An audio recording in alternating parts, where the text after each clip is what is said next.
এছাৰতো কোনো বিতৰ্ক নাই। এছাৰত কোনজন হিন্দু মানুহৰ ঘৰত নটিচ আহিছে, কোনজন অসমীয়া মুছলিম মানুহৰ ঘৰত নটিচ আহিছে। মিয়াবিলাকক অলপ নটিচ দি থাকিবই লাগিব, নহ'লেতো মূৰৰ ওপৰত উঠি যাব। মইতো আগতে কৈছোঁ যে পাৰোঁ নোৱাৰোঁ দিগদাৰি কৰি থাকিম। সেইকাৰণে ইয়াত একো লোকঢাক কৰিবলগীয়া নাই, মই দিগদাৰিয়ে কৰি আছোঁ। পাৰোঁ নোৱাৰোঁ পিছত হ'ব, কিন্তু দিগদাৰি কৰি থাকিব লাগিব।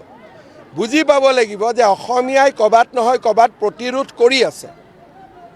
নহ'লে ক'তোৱে যদি প্ৰতিৰোধ নকৰোঁ, এইটো দেখোন ৱাক অভাৰ পাই যাব। সেইকাৰণে এছাৰতো 2-4খন নটিচ যাব, এভিকশ্যনত 2-4খন নটিচ যাব, বৰ্ডাৰ পুলিচৰ নটিচ যাব। এইবিলাক আমি উৎপাত কৰি থাকিম।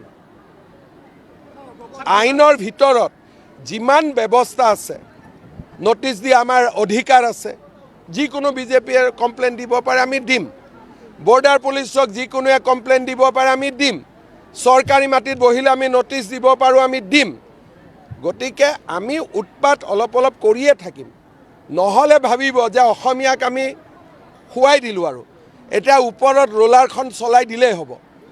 তেনেকৈতো নহ'ব। আমি দুখীয়া দৰিদ্ৰ মিয়া হওক, অসমীয়া হওক, হিন্দু হওক, মুছলমান হওক, চবৰ লগত আছোঁ। কিন্তু আমাৰ জাতিটোক শেষ কৰি দিয়ক, তাৰ লগততো কোনো থাকিব নোৱাৰিব। জাতিটোৱে ক'ৰবাত নহয় ক'ৰবাততো প্ৰতিৰোধ কৰি থাকিব লাগিব। গতিকে এছাৰত যে নটিচ গৈছে, অলপ অফিচত আহিছে, কষ্ট খাইছে, এইবিলাকতো দি থাকিবই লাগিব ন। মই আশা নকৰোঁ, মই কৈছোঁ যে কষ্ট দি থাকক।